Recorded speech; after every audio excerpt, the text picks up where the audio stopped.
Recover Google Authenticator quick and easy. Introduction to Google Authenticator. Google Authenticator is a two-factor authentication app that provides an additional layer of security to your online accounts by generating a time-based one-time password. However, if you lose access to your Google Authenticator app, you may encounter difficulties accessing your accounts. Understanding the recovery process.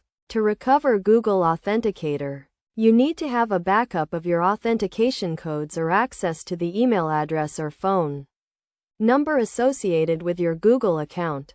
If you have not set up a backup, you may need to contact the support team of the specific service you are trying to access.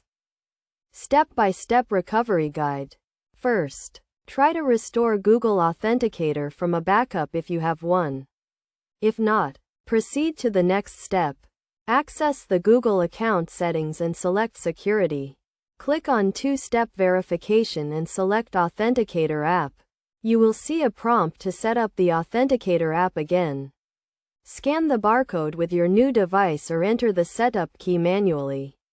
You will then receive a verification code on your email address or phone number associated with your Google account. Enter the verification code to complete the recovery process.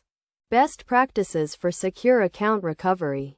To avoid losing access to your Google Authenticator app in the future, make sure to set up a backup of your authentication codes. Regularly review and update your account recovery information, including your email address and phone number. Consider using a password manager to securely store your login credentials and authentication codes. By following these steps and best practices, you can quickly and easily recover your Google Authenticator app and maintain the security of your online accounts.